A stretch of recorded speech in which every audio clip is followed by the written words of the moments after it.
Hey guys, welcome to my channel. कैसे हो आप सब? होप आप लोग अच्छे होंगे। तो इसके पहले मैंने बिगनर के लिए कैसे इंग्लिश प्रिपेयर करना है बताया था, तो काफ़ी लोगों ने अप्रिशिएट किया। लेकिन मैं आपसे रिक्वेस्ट करूँगी कि आप मेरी वीडियो को अप्रिशिएट करते हो, वो बात सही है, लेकिन इसके साथ साथ आपको मेरी बताई हुई टिप्स को भी अपनी लाइफ में इम्प्लीमेंट करना होगा। बस अप्रिसिएशन से काम नहीं चलने वाला है।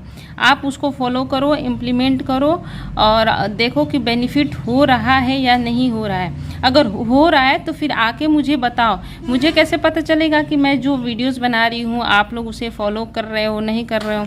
तो उसे फॉलो करो, उसे इम्प्लीमेंट करो, और अगर वो बेनिफिशियल नहीं है तो आके बोलो सीधे, दीदी आप ऐसी वीडियो मत बनाओ, कोई भी बेनिफिट हमें नहीं हो रहा है। तब तो मैं दूसरे अपने आप को इम्प्रूव करूँगी, या फिर मैं देखूँगी कि हाँ मैंने जो मेथड बताया वो यूज़फुल नहीं है। तो प्लीज़ इसे थोड़ा सा आप लोग सीरियसली लें। और इंग्लिश के ऊपर मैंने जो वीडियो बनाई थी, अगर किसी ने नहीं देखा हो तो जाके पहले उस वीडियो को देख लेना। और ये वीडियो बिगनर्स के लिए रहेंगे। मेरा मेन फोकस बिगनर्स, लेकिन अगर बिगनर्स के अलावा भी अगर 2-3 साल से कोई प्रिपरेशन कर रहा है, 6 महीने से कर रहा है, तो उनके लिए भी ये बराबर का बेनिफिशियल होने वाला है। ठीक है, तो चलो स्टार्ट करते हैं। How to prepare quant. ठीक, how to prepare quant. Okay, अच्छा, मैंने जब प्रिपरेशन स्टार्ट की थी, है ना, मैंने जब प्रिपरेशन स्टार्ट की थी तो मुझे शायद 12 तक टेबल याद थे। ठीक है, ओनली 12। स्क्वायर मुझे 10 तक और क्यूब मुझे 5 तक याद थे। ठीक है, तो स्क्वायर क्योंकि 10 तक भी मुझे नहीं लग रहा है कि होंगे मुझे, स्क्वायर भी मुझे 5 ही तक, क्योंकि 9 का स्क्वायर किसको या ना 10 तक 10 तक ठीक 10 तक मुझे स्क्वायर और क्यूब 5 तक मुझे याद थे, है ना। इसके अलावा टेबल मुझे 12 तक याद थे और ये सारी चीज़ें थी। अच्छा, इसके बाद आते हैं कि अगर कोई बिगिनर है तो प्रिपरेशन कैसे स्टार्ट करनी है। देखो, क्वांट में जो होता है वो मात्र 9 या फिर 10 चैप्टर होते हैं, इससे अधिक चैप्टर्स नहीं होते हैं। एडवांस क्वांट हमें नहीं पढ़ना होता है। तो 9-10 चैप्टर में हम गोल गोल घूमते रहते हैं, डिफरेंट टाइप के क्वेश्चंस बनाते हैं, डिफरेंट वेबसाइट पे पढ़ते हैं, डिफरेंट यूट्यूब पे पढ़ते हैं। तो ये 9-10 ही चैप्टर, अब कौन कौन से वो चैप्टर हैं? एक हो गया टाइम एंड वर्क, ठीक, दूसरा हो गया आपका स्पीड ट्रेन, है ना, फिर हो गया बोट एंड स्ट्रीम, ठीक है, एवरेज, ठीक, उसके बाद आपका एक होता है एज रिलेटेड क्वेश्चन, है ना। इसके बाद आपका कौन सा होता है? एज हो गया, average, time and work, speed train, boat time stream, और क्या होता है इसके अलावे आपके डीआई वगैरह इसी पे रिलेटेड होते हैं। डीआई जो होते हैं इसी के ऊपर आधारित होते हैं। इसके अलावा भी चैप्टर्स होते हैं 1-2 जो मुझे अभी ध्यान में नहीं आ रहे। तो मात्र इनके आसपास हमारा पूरा क्वांट लगा हुआ रहता है। इसके बाद एक आपका कैसलेट भी रहता है ना। लेकिन मेन हमारा जो होता है वो यही 6-7 चैप्टर्स होते हैं। इन्हीं के ऊपर घुमा फिरा के हमारा डीआई पूछा जाता है और थोड़ा मोरा अलग कैसलेट पूछा जाता है ना। बस हो गया, फिनिश, खत्म, क्वांट फिनिश, खत्म। तो जिनका बेसिक बिल्कुल भी स्ट्रांग नहीं है, जिन्हें बेसिक बिल्कुल भी नहीं आता है, उन्हें क्या करना चाहिए, है ना। क्वेश्चन ये आता है, चैप्टर्स तो हमारे लिमिटेड हैं और उन्हीं चैप्टर्स को हमें पढ़ना है, तो क्या इन चैप्टर्स को पढ़ना इतना मुश्किल है? बताओ, इतना मुश्किल है कि हम डर जाते हैं। आप सोचो कि मुझे 12 तक टेबल याद थे, स्क्वायर 10 तक, क्यूब 5 तक, फिर भी मैं पता है 32 लेके आई हूँ। मेरा मैक्सिमम मार्क्स गया है 31-32 अराउंड इन क्वांट। जिसने पूरी लाइफ में कभी क्वांट का एक क्वेश्चन तक ना बनाया हो, अब ये मत पूछना कि क्यों नहीं बनाया, कैसे पास कर लिया, ठीक है, ये सारी चीज़ें अब मत पूछना, बस ये जान लो कि मैंने क्वांट का क्वेश्चन, अरे मैं क्या बताऊं आपको, आप समझ जाना, ठीक है। तो ऐसा है कि जो इंसान, जो लड़की क्वांट कभी बेसिक वगैरह पढ़ी नहीं है ना, वो अगर 31 32 ला सकती है तो उसके अंदर तो मैं भी ला सकता हूँ। तो आखिरकार क्या करना होगा, तो आपको करना होगा हार्ड वर्क। अगर आप जानते हो कि मुझे ये सब चीज़ नहीं आता है, यही आपको सेव कर सकता है, हार्ड वर्क और dedication towards learning any subject. आपको हार्डवर्क के साथ साथ डेडिकेशन भी दिखाना चाहिए। ये ना हुआ कि टाइम एंड वर्क पढ़ लिया, अरे अब मेरा मन ना है, अब ना पढ़ूंगा, समझ में नहीं आ रहा है, ना, डेडिकेशन चाहिए।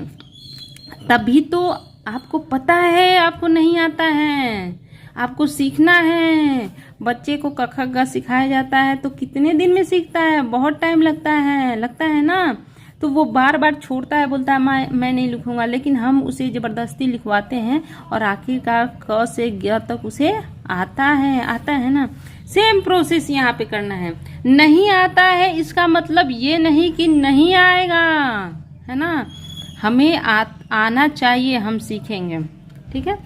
तो ये हुआ। और कुछ बच्चे लास्ट तक वीडियो नहीं देखते हैं, तो मैं बीच में ही बता देती हूँ कि आपको मॉक टेस्ट अभी स्टार्टिंग में नहीं, लेकिन सेक्शनल टेस्ट आपको लगाने हैं, सेक्शनल टेस्ट आपको लगाने हैं। तो किसका, मैं बिगनर्स के लिए मैं किसका सजेस्ट करूँगी, मैं सजेस्ट करूँगी टेक्स्ट बुक, ठीक है। यहाँ पे क्वेश्चंस आपके इजी टू मॉडरेट होते हैं। सेक्शनल किसका, टेक्स्ट बुक का, इजी टू मॉडरेट होते हैं, क्वेश्चन का लेवल अच्छा होता है। सेक्शनल जाके वहाँ पे आपको लगाने हैं। ये मैं बीच में इसलिए बोल रही हूँ क्योंकि लास्ट तक आप लोग वीडियोस हो सकता है ना देख पाओ, तो मैं बता देती हूँ। टेक्स्ट बुक आप लोग लगाओ, इसका लिंक मैं डिस्क्रिप्शन में डाल देती हूँ ताकि आपको ढूंढना ना पड़े, और कमेंट में भी मैं पिन कर दूंगी। अब ये टेक्स्ट बुक का मॉक टेस्ट और टेक्स्ट बुक का सेक्शनल कैसे यूजफुल होता है वो मैं लास्ट में बताऊंगी। फिलहाल के लिए बस इतना जानो कि टेक्स्ट बुक से आप लोग अपना कैलकुलेशन, अपना सिंप्लीफिकेशन सब कुछ इम्प्रूव कर सकते हो, ठीक है। तो ये वाला मैं सजेस्ट करूँगी आपको, टेक्स्ट बुक का टेस्ट सीरीज जो भी है, बहुत ही सस्ता होता है, 2 250 300 में मिल जाता है। तो मैं ऐसा ही आपको सजेस्ट करूँगी जो आपका पॉकेट फ्रेंडली भी हो, ठीक। अब इनके अराउंड ही हमारी पूरी दुनिया जुड़ी हुई है। अब पढ़ना कैसे है, बात आती है यहाँ पे।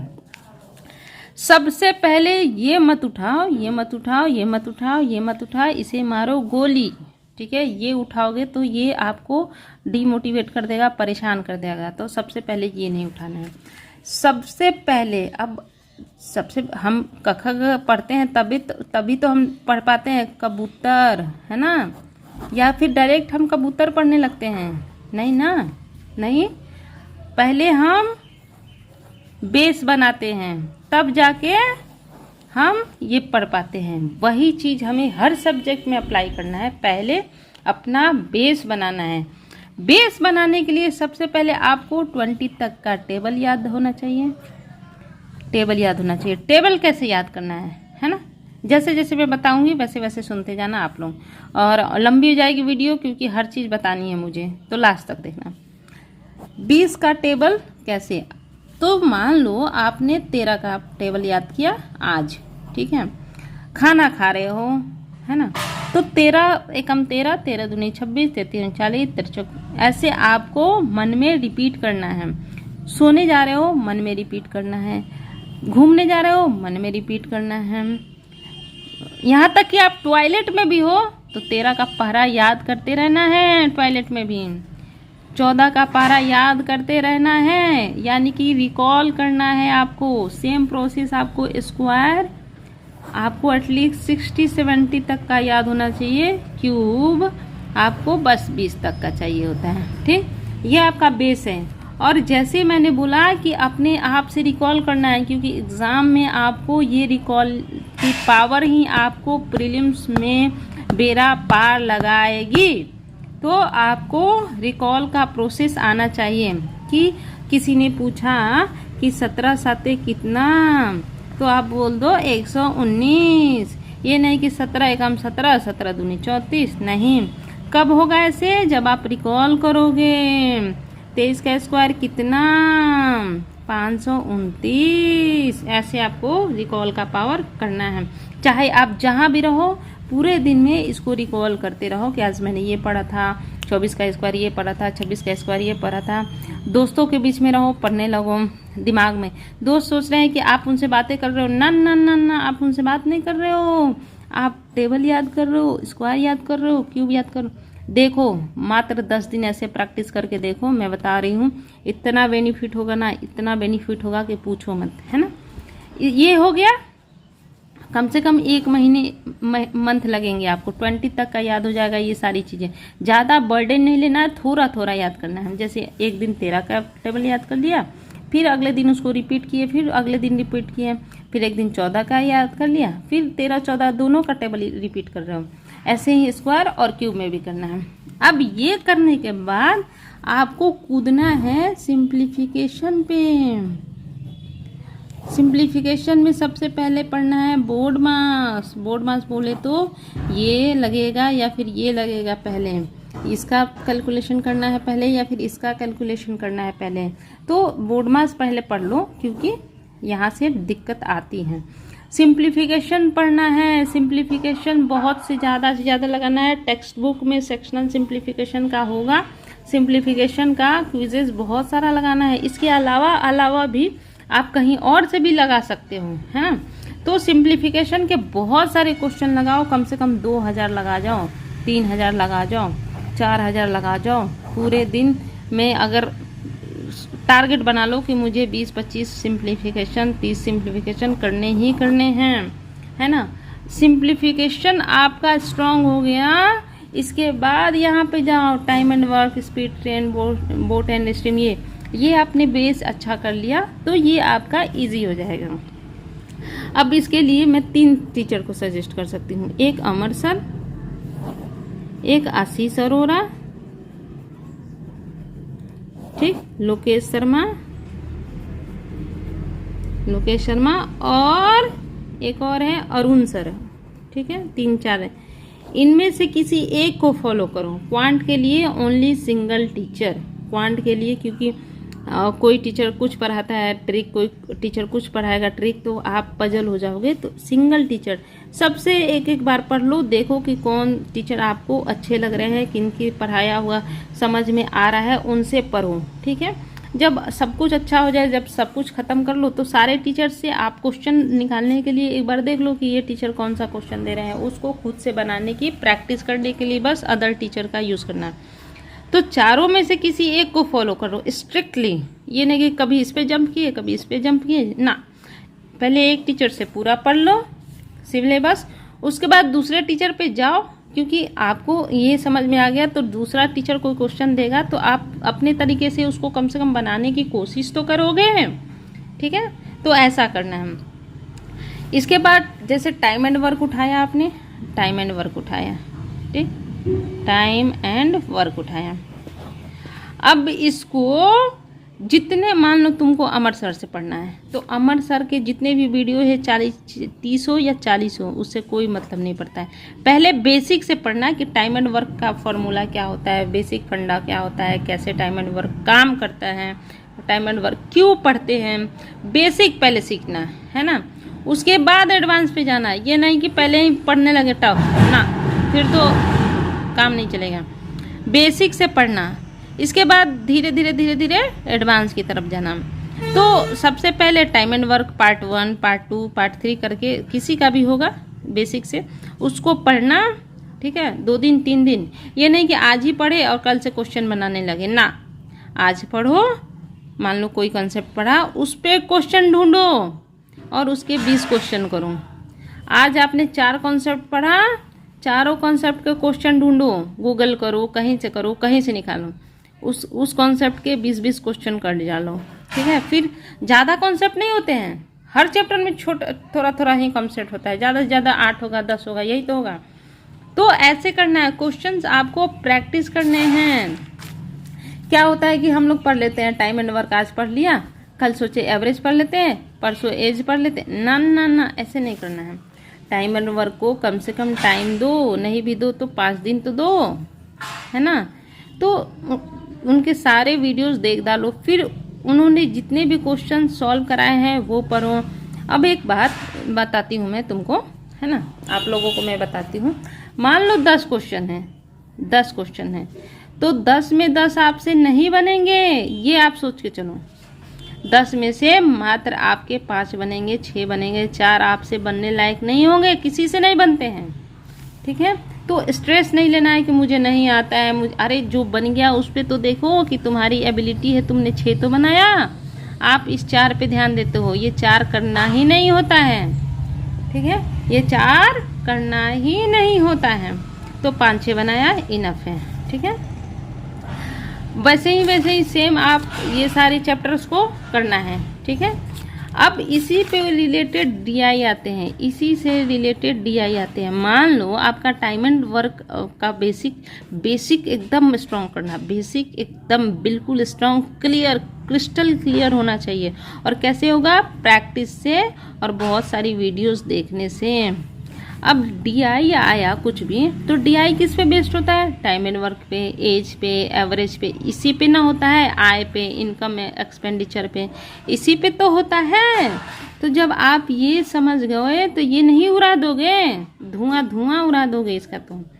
तो जब ये कर लोगे ना, तब इस पे डीआई पे जाना, तब आप हर एक स्टेप लेना। मात्र आपको, अगर आप बिगिनर हो ना, 6 महीने लगेंगे, 6 से 7 मंथ, ठीक है। क्योंकि देखो मेरे को कोई बताने वाला नहीं था, इसलिए मैं इधर उधर करते रहती थी, कभी ये किया कभी वो किया। मैं आपको बता रही हूँ 6 मंथ 7 मंथ लगेंगे, नेक्स्ट एग्ज़ाम तक आप एकदम बिल्कुल रेडी रहोगे एग्ज़ाम देने के लिए। बाकी जो बेसिक सही है उनके लिए बहुत कम टाइम लगेगा। इसके बाद आपको करना है कैसलेट, ठीक है, इसके बाद आपको करना है कैसलेट। परेशानी आएगी, क्वेश्चन नहीं बनेगा, किसी से नहीं बनता है स्टार्टिंग में, मुझसे भी नहीं बनता था, मुझसे तो 10 में से 1 ही क्वेश्चन बनता था, 9 बनता ही नहीं था, ठीक है। तो वो कैसे होता है? बार बार प्रैक्टिस से होता है। जितनी ज़्यादा प्रैक्टिस, उतनी ज़्यादा स्पीड, उतनी ज़्यादा अच्छी कॉन्सेप्ट, उतने ज़्यादा आपको सब कुछ याद रहेंगे। तो प्रैक्टिस ज़्यादा से ज़्यादा करना है, ठीक है। तो ये सारी चीज़ें करनी है, ओके। आई होप कि यूज़फुल रहा होगा। और ये इसका लिंक मैं डिस्क्रिप्शन में भी दे देती हूँ, कमेंट में। यहाँ इससे आप ज़रूर करना, है ना। यहाँ से आप सिंप्लीफिकेशन के, मतलब बहुत सारे यहाँ पे क्विज़ेस रहते हैं, ये क्विज़ेस लगाना, बहुत सारे, मात्र 200-300 में मिल जाएंगे आपको, तो वो करना, ठीक है। और तो ऐसे करना है। इसके बाद जब ये कर लोगे ना, आपको मेंस लेवल का भी डीआई बनेगा, कैसलेट बनेगा, सब कुछ बनेगा। बेसिक ये आप स्ट्रॉन्ग कर लो, चाहे किसी भी टीचर से पढ़ लो, नो मैटर कौन। और ये जो होता है ना ट्रिक्स, इसके चक्कर में मत पड़ना। क्यों मत पड़ना, मैं नेक्स्ट वीडियो में बताऊंगी। इसके चक्कर में कतई मत पड़ना। अगर कोई टीचर ट्रिक्स से पढ़ा रहा है ना, कि ये ट्रिक यूज करो, वो ट्रिक यूज करो, वहां से कट लो, भागो यहाँ से। 420 के स्पीड में भागना सब वहां से, बिल्कुल भी काम नहीं आता है वो। क्यों काम नहीं आता है मैं बताऊंगी, ठीक है। ये ट्रिक जैसे होता है ना कि हाँ, ट्रिक निकालने का सिखाते हैं, 37 का ट्रिक कैसे निकालना है, 38 का ट्रिक कैसे, भागो वहाँ से, भागो जल्दी भागो। सिंप्लीफिकेशन में होता है ना, ऐड कैसे करना है, जैसे 7 6 4, तो इसका ट्रिक बताते हैं ना कैसे ऐड करेंगे फास्ट। भागो वहाँ से, भागो। इसके चक्कर में कभी मत पड़ना, ट्रिक्स के चक्कर में, शॉर्टकट के चक्कर में कभी मत पड़ना। बेसिक अच्छा रखोगे, सब कुछ ये स्क्वायर क्यूब अच्छा रखोगे, आपका कोई भी ज़रूरत नहीं है कुछ भी ट्रिक्स वगैरह पढ़ने की, ठीक है गाइज। आई होप कि मेरी वीडियोस आप लोगों के लिए हेल्पफुल रही होंगी, और मेरा बस मकसद है आप लोगों की ज़्यादा से ज़्यादा हेल्प करना, ठीक है।